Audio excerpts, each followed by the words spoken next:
This is an interview with Sarah Kogan on the 19th of June 2014 for Children of the Great War. Okay, so we're going to be really relaxed. That's the first thing that's going to happen. Okay. Thank you for seeing us. We're in this amazing space. I'm very aware of what's behind you while I'm talking to you. You are working on your own arts project, which is very much connected with the life of one man, but actually I'm looking at a whole family. Mm-hmm. Can you tell us first of all about this man here and how he relates to this family and to you? So my project is about my great uncle Barney Grew, who was part of this rather large family, and yeah, tell us who they are. Barney is sitting at the front of this photograph, second on the right, and he's sitting. I think he's aged about 4. He's sitting with his big brother Isaac, who's also an important part of my project, and it's of a wedding in Hackney in 1900. My great-grandmother is at the back because she's actually pregnant with my grandmother, and her name was Rebecca. She was from Lithuania. And in front of her is Solomon, her husband, who was from Russia. Which one is he? He's this one. Yeah, yes.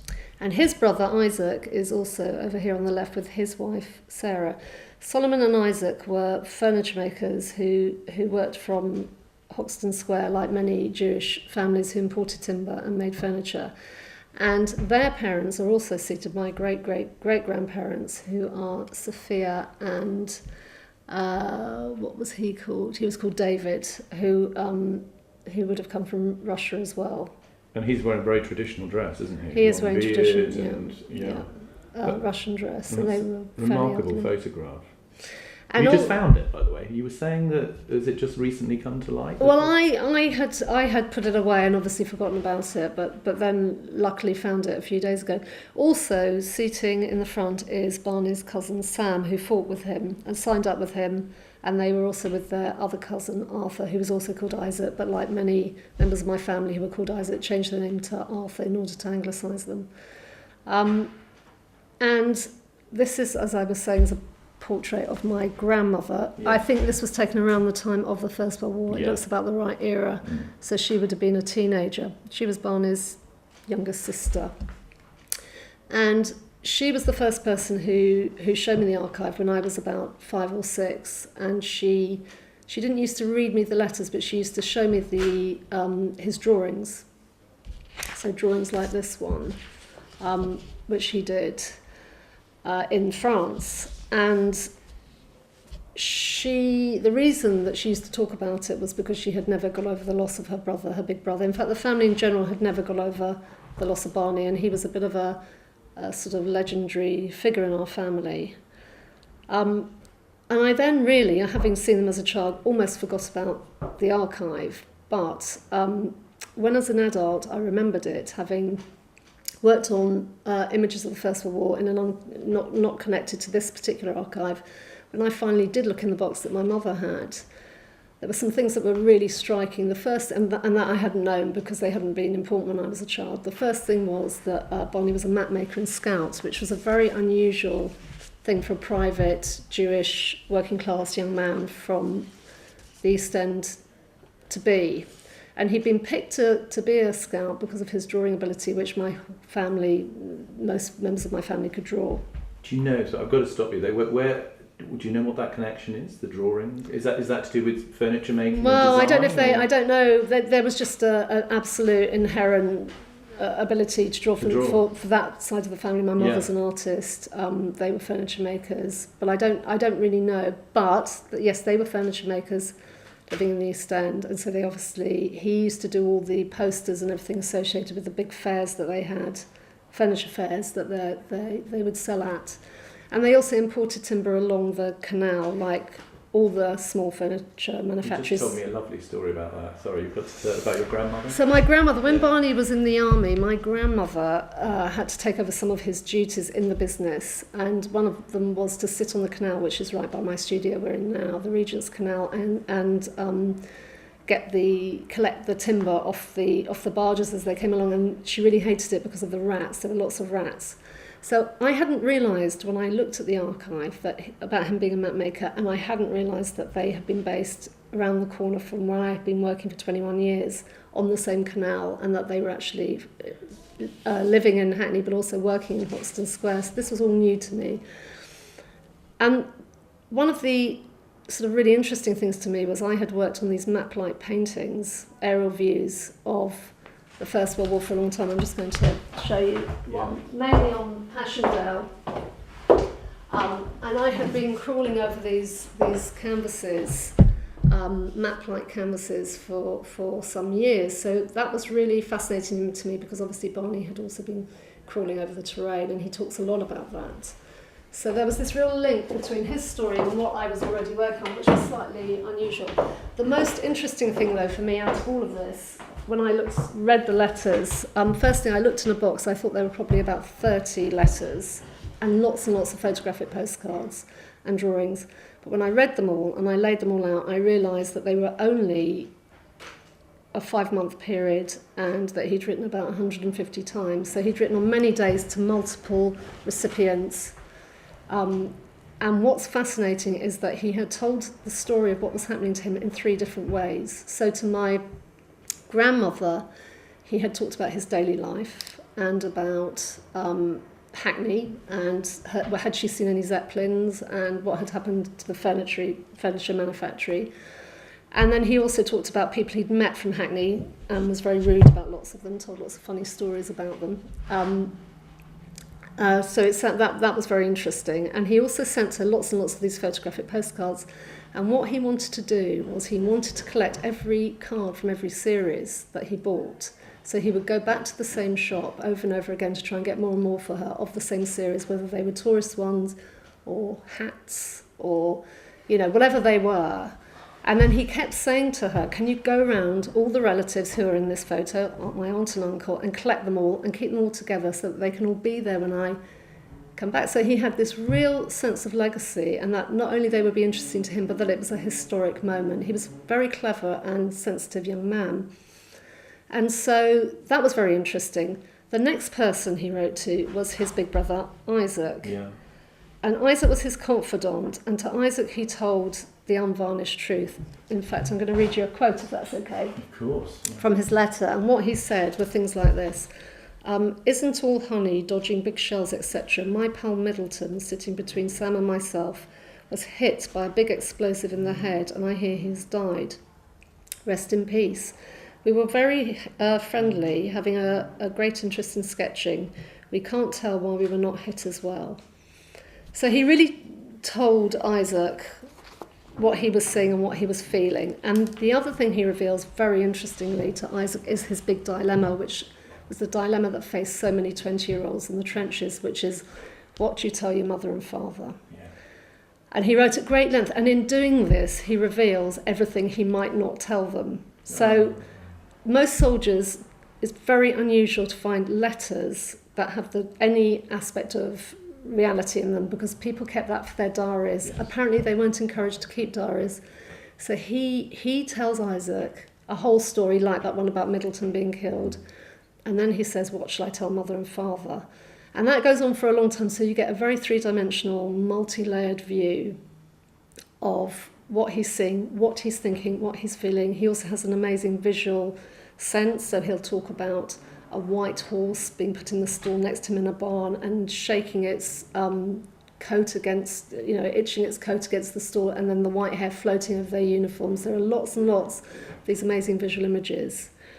In the end, he decides with his parents that he must tell them the truth because they're going to hear it somewhere else. So then he finds that very painful, and he continually asks, how did they take it? What did they think? Are they okay? And there's something you can connect with this very clearly when you're reading the letters, because we can all imagine that dilemma ourselves. And he's emotionally very astute about it. One of the other aspects of his archive I'm now looking at this image of him with some of his fellow soldiers in training. And I think another thing that I'm looking at a lot is how you really scan these faces, trying to find your one. And in a way, the others become almost irrelevant in that story. And it isn't that we don't care about them, but I think it's very interesting when you have an archive like mine, a family archive, how you are always focusing on these little aspects. And that's been really true in the trips I've taken to France, the research trips. Shall I talk a bit about what's on the wall? Is that okay? Is there anything else you want to ask anything? Then I've got lots of things to ask, but I just think you can carry on. Go with it. That's great. Tell us what we're looking at. So, for instance, this photograph here. Another thing I did the minute that I opened this box of letters and photographic postcards was to undo the censorship. So I knew there were 70 photographic postcards, and in fact I've found a few more since then as well, and some other photographs. But this one, for instance, I then undid the censorship and found out this is in Toulon in France. And this is where he bought lots of the postcards, and he had written on another one, this is a picture of the shop where I bought these postcards. It's the second one on the left. And I'm going there tomorrow to buy you the rest. So I could go to where, I've been to the shop where he bought all the postcards. I've been to all the locations, all his billeted towns. We've been everywhere really, and followed in his footsteps. And one of the really fantastic things has been linking up with the descendants in France of the people who own the billets. So for instance, we stayed in a billet on our last trip, and that had been used, and we met the family who owned it, and their family had owned a little bar and cafe, and they'd fed the troops. Oh, my. And then I met a man, in fact it was in the French newspapers, because this man, René, I met him in the street in a tiny village in one of the places. He had this guy here, and he showed us a field hospital in his barn which nobody knew about, which had regiments painted on the walls.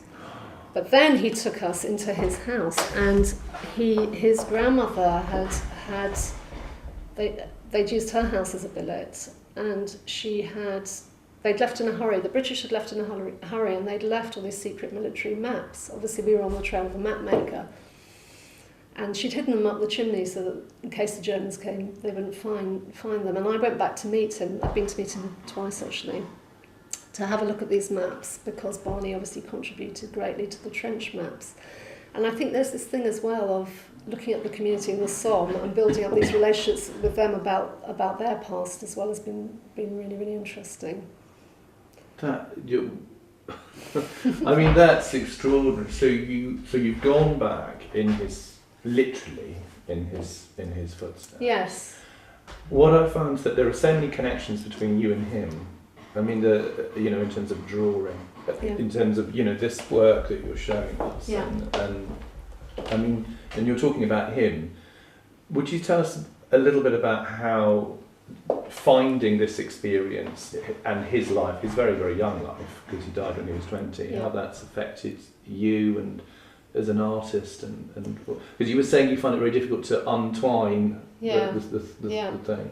I think what's fascinating, first of all, to say is that when I was shown his archive when I was a child, I looked at a picture of a man, and I thought, that's so sad that this happened to this man. But of course, as you become an adult, you start to look at a picture of a boy. And so that's one very interesting thing that happens, I think, with the family archive, is your relationship to these people really changes as you change.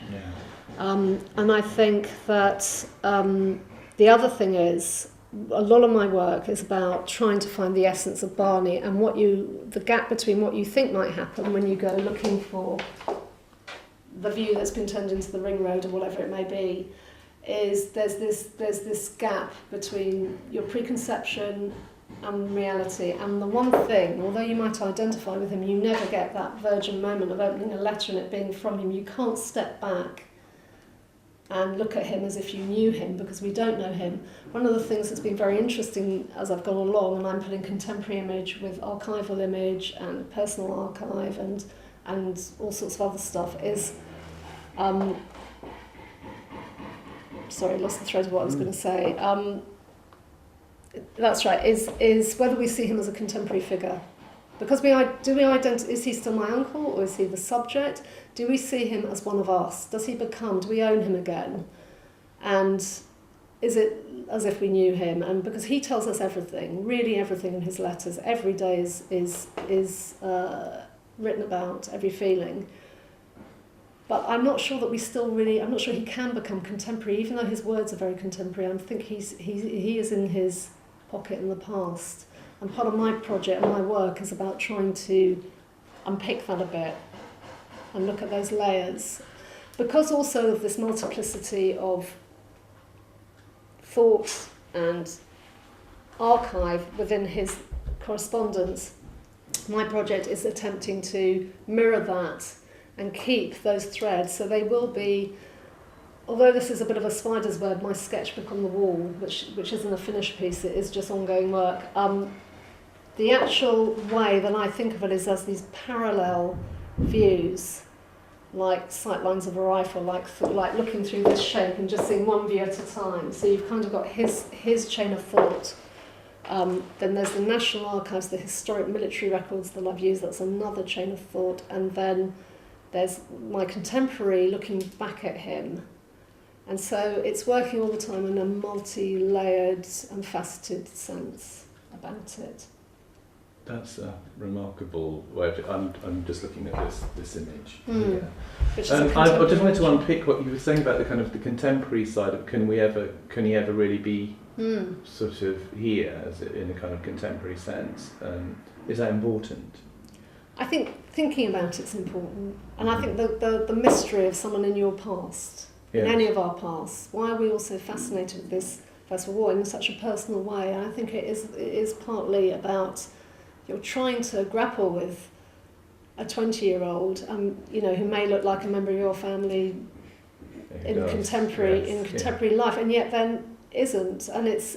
I think for me, it's a confused picture. I don't think I have a clear answer about it, but I think it is important to think about it. And is it important to? Because there's layers of grief. You were talking about the effect of his loss on your grandmother, who you knew. And is there a sense also that you want to reconstruct that person, you want that person to have a value now and for people to see the value of what he was? I certainly think that you want to, it's about the personal, relating it to the universal to some extent. And also, I suppose for me, it operates on more than one level. I'm an artist working on it, so there's some objectivity. I have to step back and look at the work and think about the way it's connected. But also the moment when I took my 10-year-old boy to see his name on the Thiepval Memorial, and I knew none of his family had been, or none of the family who are in this picture anyway, some other members of my more distant family had been. I knew they hadn't been there. They had immigrated to England from very difficult pogroms in Eastern Europe, and yet their beloved child, went to fight in France, and yet so there was the personal side who wanted to write messages to him, and in fact one of the ways I did do this was I painted his portrait, which is on this wall here. Because I felt, although I'm not a portrait painter at all, I felt that he needed to be represented, and I have taken that with me on my trips, because there is some sense of shrine, perhaps, both in an artistic sense and in a family sense, and I think that's an unravelling that I'm still working on. Well, I am doing it on behalf, in my mind, of some members of my family who are no longer here, as well as being an artist. That's fascinating. And what? And by shrine, you mean? What exactly? I think it's partly that when you go, I don't know if other people feel this, but when you go to France, what are you actually there to do? What are you there to find? He lies. He was never found. His body's still there.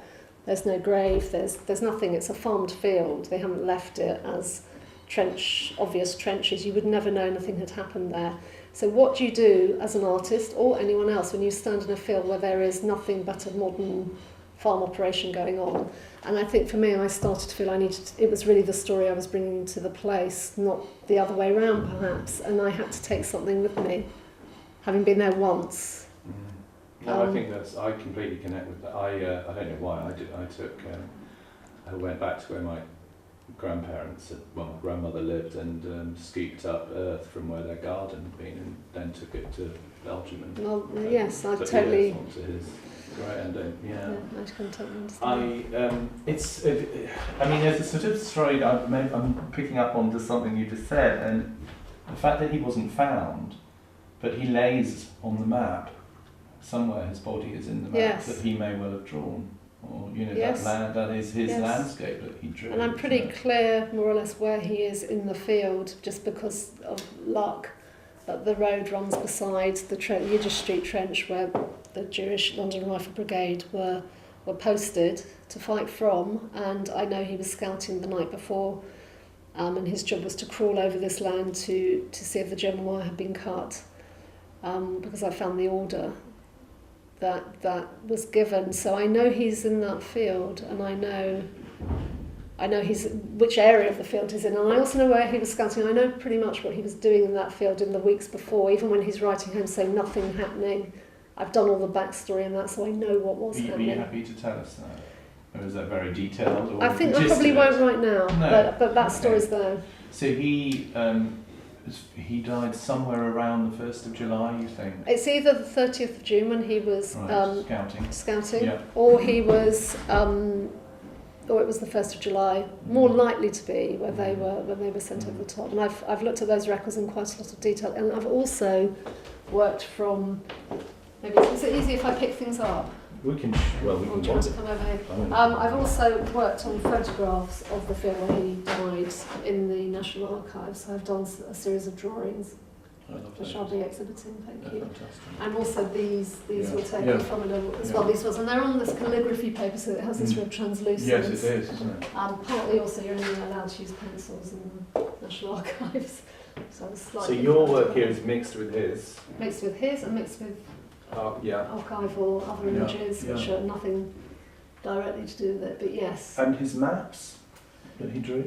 Maps, I have one of my jobs that I keep meaning to do and haven't quite got around to is I want to get a handwriting expert to have a look at the maps they hold at the National Archives to try and find his. And there are some I've looked at and thought that could be his handwriting, but of course they're not signed. Yes, of course. But it would be fantastic to find them. I mean, one of the things that's really unusual, isn't it? Well, very, very unusual, is you were saying to have so much of a person, because as you said, you have the letters to his brother, which are very different to the letters to his sister, and the letters to his parents, and then you have his maps and his own drawings. Yes. So you have almost a three-dimensional story, which is incredibly unusual. It is unusual. Apparently, it's unique. I've been told. Which letters do you feel the closest to? I mean, he says things like, I feel, it's a strange, let me read it from the thing, because I've got the quote. It's because he's quite philosophical. I think it's those ones. So he says, we managed to keep ourselves fit and happy with practically no effort. This was at the beginning of his time in the Somme, before, I think when they were still training and just beginning to fight. Before the Somme, the Battle of the Somme, about a month before, I think. He says, somehow I feel happiness to be spontaneous here. I've never felt happier in my life.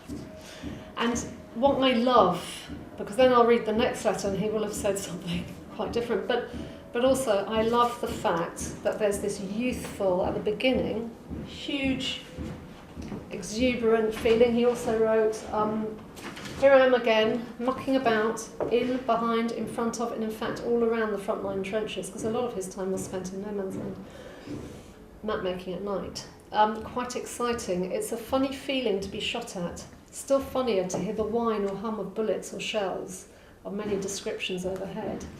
And so what's fascinating to me is as well, not just because of the multiplicity, but also because of what happens to him.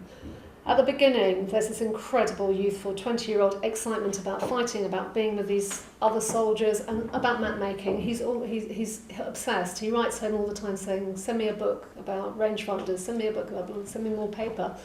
This is so amazing. I'm learning so much. I'm using all these optical instruments. There's a lot of detail. And that goes on probably for the first 2 months, I'd say. He was in training, and then he slowly starts to move closer to the trenches. And then what happens?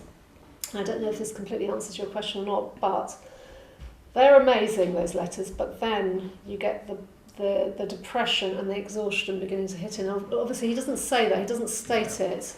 Yeah. And then he starts to write things like, why aren't you all writing? Where are you all? And it's watching him fall before he even dies. Actually, he falls into this terrible hole in himself. And so those first ones that have this incredible exuberance obviously attract you because they're full of all these amazing images of white horses and happiness and all the rest of it. But there's also something dreadful and fascinating about what happened to him as a personality and the psychological impact on him and everyone else. Who were the excerpts that you read? Who were they to? They were to Isaac. Right. All of those are to Isaac, actually. His oldest brother. Yeah. Most of the serious stuff, the important stuff, is to his brother. Mm. I mean, he did with Funny My Grandmother. He did. There are things, but they're more anecdotal, domestic-y, what you would expect to write to your younger sister, perhaps. Not completely, but more. Does he? As you said, they're sort of much darker. Do you think there was a sense of premonition? Well, I've been working at times with William Spencer at the National Archives, who's the principal military specialist. He's been incredibly helpful with the project, and he was the first person I went to, and I hadn't really shown it to anyone else. And that was one of my first questions on showing him the archive was, do you think they knew? And he had been a soldier himself. William had been a soldier, so he could give me some insight. And he said they'd been there. The war had been going on for 2 years. Yes. He thought he said this is what they would have been feeling, and at this point they would have felt this anticipation of going over the top. They knew, they had seen. I mean, he talks about his friends being stretcher bearers, burying the dead. That was their jobs, other 20-year-olds. Mm. And this hugely untrained, unprepared army, including him. He was plotting sniper fire when he'd never been a cartographer. He was trained for 1 month, I think, to be a cartographer. Before that became his job because he could sketch. So I think looking at the last letter, which says nothing doing, nothing happening here, why aren't you writing, where are you all? I think you can feel it in the letter, yeah. Mm. Well, it's an extraordinary sort of journey and story.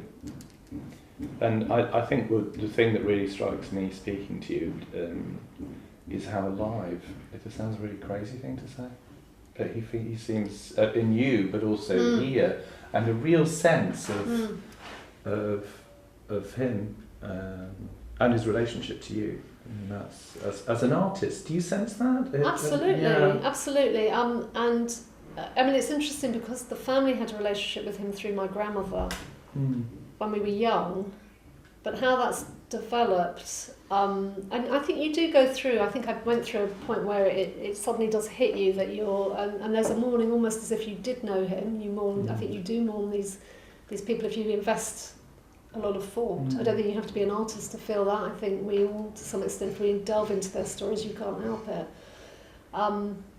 But I think it's the duality, and I'm really trying to grapple all the time with some of the bigger emotional issues and psychological issues, which are the most important things to me, and how to represent that really in the best way. I mean, I'll ask you a question. If you don't want to answer it, don't answer it, obviously. I'm just trying to think, yes, even my mathematical brain here, get this right. So, we're talking about 3 generations of women. So I'm thinking about your grandmother, your mother, and you. And one of those women knew him personally. Until he was 20. And so what, as a young girl growing up... You're right. That's my lecture's As a young girl growing up, what of him did she share with you? Well, I think he never left her, and I think the letters were very important to her. As I say, I remember as a young child, when I used to stay with her, and my sister remembers it too, being shown them. And then obviously she died, and I was fairly young, so a sort of teenager. So I think my awareness of what she felt was limited then. But looking back on it, and my mother always said she never got over it. But I think the whole family felt like this. I think he was. And I suppose I'm totally biased and I'm bound to say this, but I think he was quite a special, sensitive, very, very. He was always meant to be the clever one, the one who could draw, the one who could sort of do everything. And I think they mourned him in a very particular way. And I think one of the really hard things as well is when you look at his archive, one of the last things in the archive was where his family are told to write to Berlin, to the German army, to see whether they've got him as a prisoner of war. And actually reading within the archive, there's also the correspondence that happened after he died. That's all been kept as well. And I had no idea that you had to write to find... And they got a note back in German, printed message saying, no, we do not have him as a prisoner of war. Right. And I think that I wonder what impact that had. Yeah. Obviously absolutely horrendous, particularly when he wasn't there. I think in my mother's case, there was a putting aside what had happened. I don't think she shared my grandmother's obsession with it, partly because I think if you grow up in a household where someone is obsessed with it, you're probably not going to be as obsessed. We'll see with my child. I think maybe that happens sometimes, the obsession sort of maybe it skips a generation, or but they're also, the family generally they collected a lot of visual imagery. There's so many photographs within our family. You must, I know you've said that but say something about that, because before we started interviewing, you talked about photography. Well, just that they seem to have had photographs from a very early period in terms of the history of photography, and they were kept, and I think Barney knew all of that. I think they just had a great interest in collecting images, because they all saw themselves as very artistic and good at drawing and all the rest of it. An amazingly high quality photograph. I mean, that's an astonishing. And that's probably. I mean, that's obviously a copy of something, so it's probably even better in reality. And that would have been copied a long, long time ago, I think, and could be now copied really brilliantly. But actually, a lot of one of the things that has come to light, which is still being digitised at the moment, was that Barney also kept a photograph album, which I only found out about a month ago, 2 months ago. This is one of the images from them, and it's from when he was training in England, and he'd taken his own photographs then. He's actually he didn't take that one, he's in that. Where is he? I think in that one he's in Boreham. Oh, where is he in is the that photograph? Him? No, that's his cousin Sam. Oh. He's the little boy.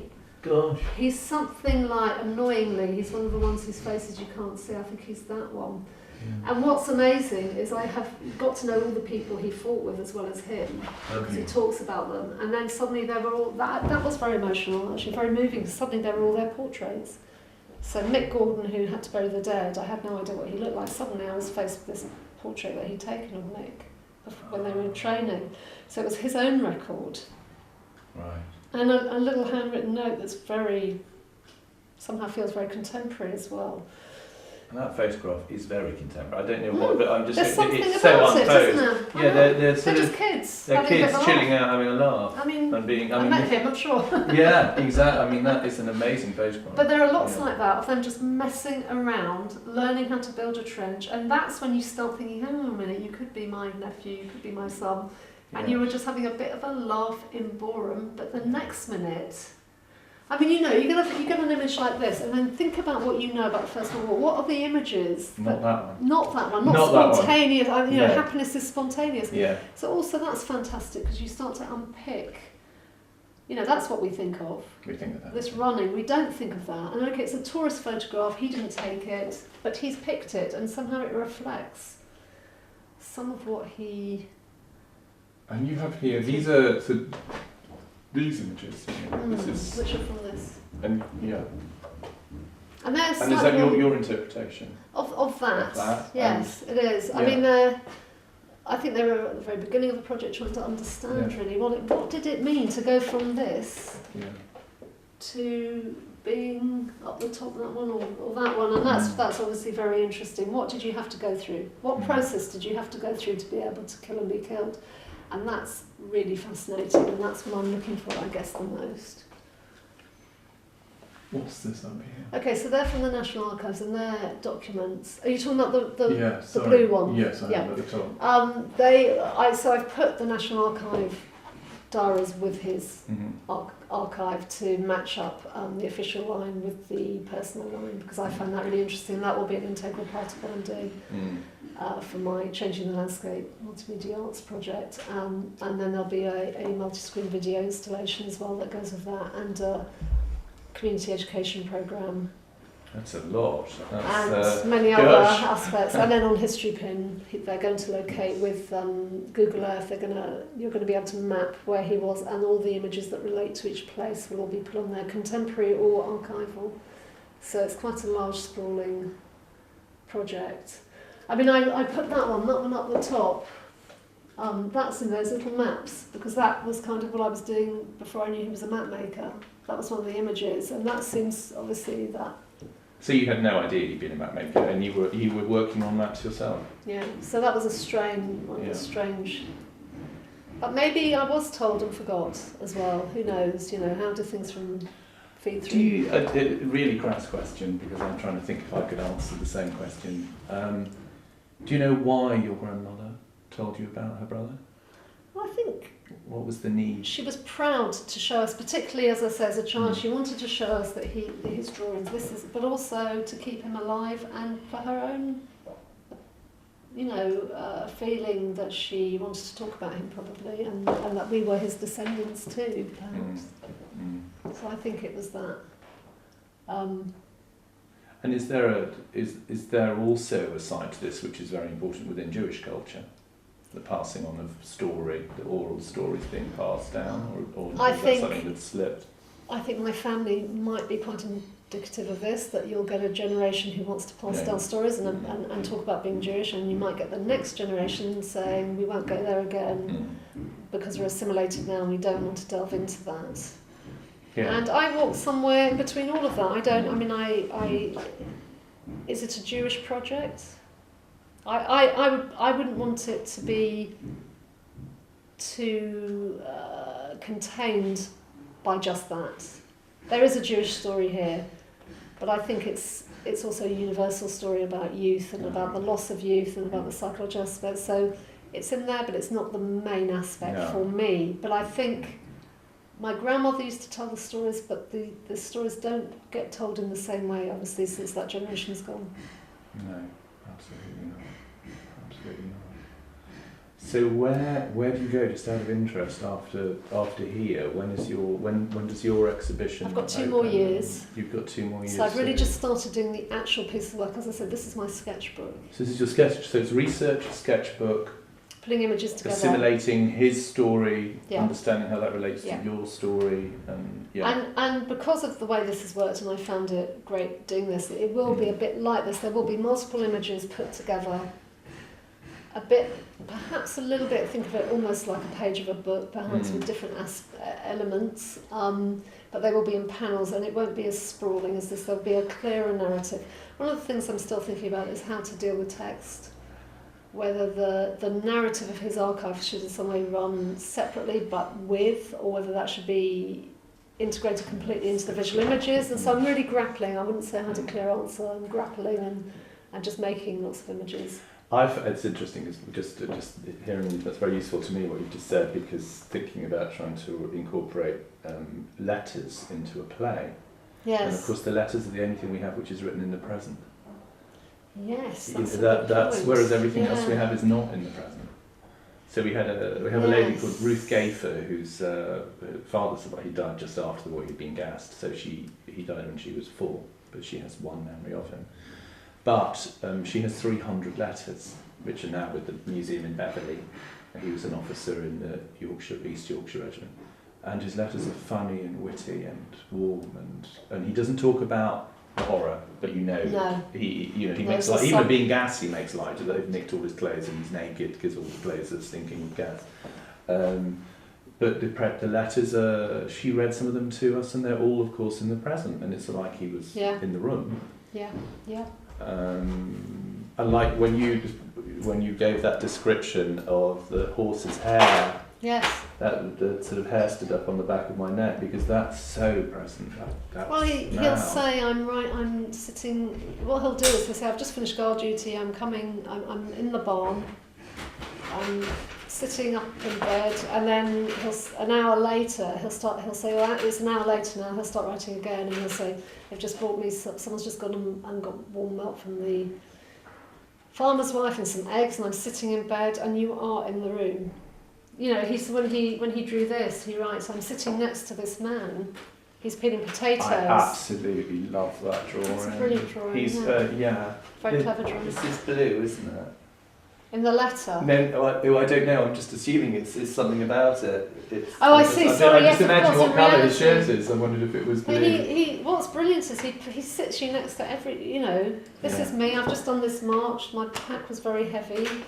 Here I am, and so he's illustrating it, and I think that was part of his and other people's way of keeping themselves alive. I think in the midst of it all, you keep your mortality alive, but also your sense of who you are, the way that you would, and by talking to people at home 3 times a day, he kept being Barney. Just to reiterate, he was there for 5 months, and he wrote how many letters? About 150, might be just over that. Right.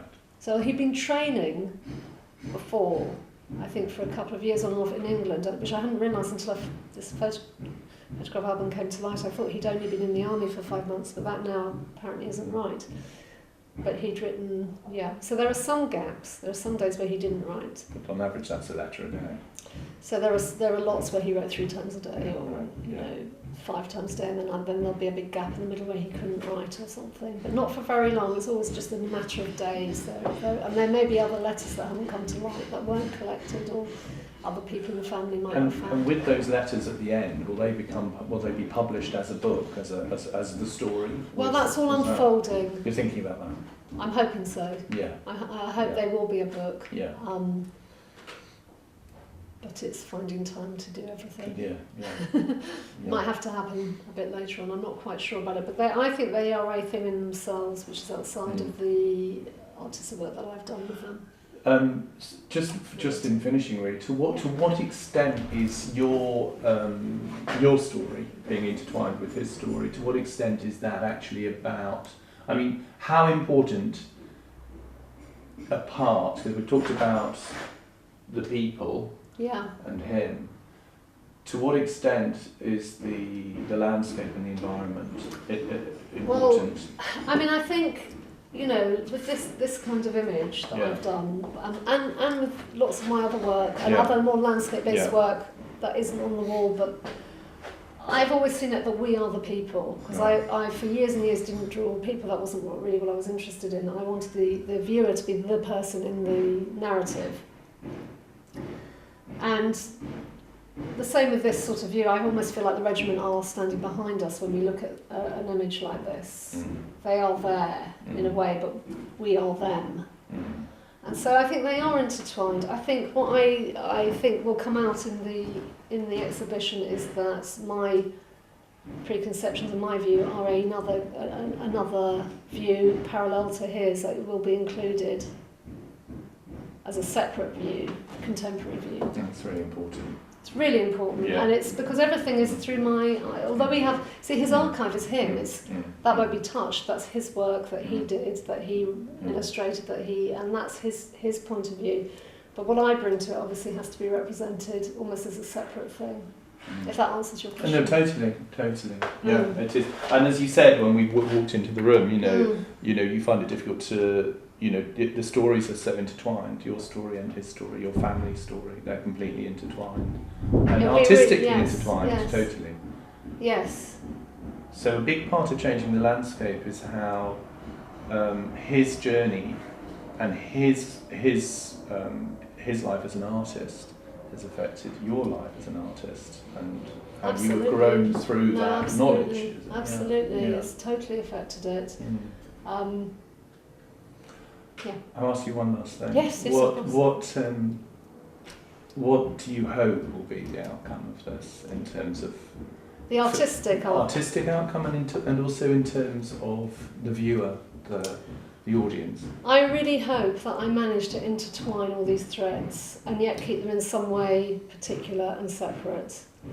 And that I have the skill, I suppose, to be able to do that, to bring all these elements together so that we get this coherent view of a young 20-year-old and what they went through, but also that there's some other comment as well about archive and about how you put contemporary images with archival images, and also how the preconception of going on a journey, about journeys, my journey, his journey, the objects, the art objects, because they are objects in their own right, as well as being part of letters or part of my body of work, they actually exist in the world, and how that all relates really.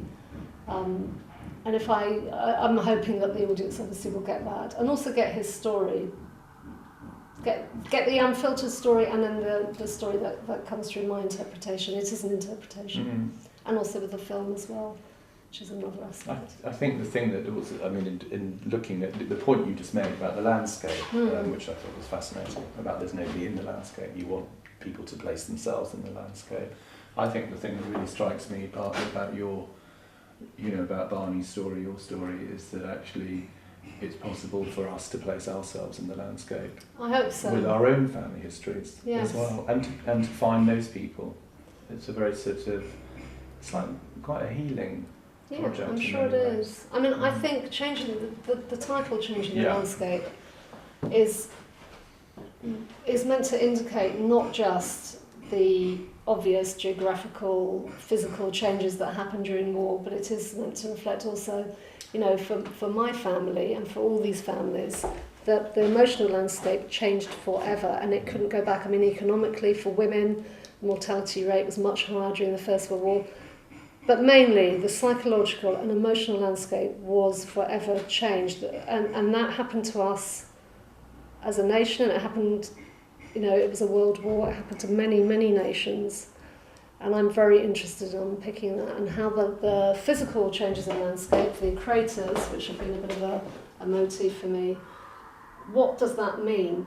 How many people died in that crater, and what does that physical change psychologically, what did it do? I mean, on the bigger pieces, they look a bit like bullet holes, individual bullet holes, and I think when you look at that landscape from above, that's what it makes me wonder, is what was the psychological impact? Thank you, Sarah. Thank you.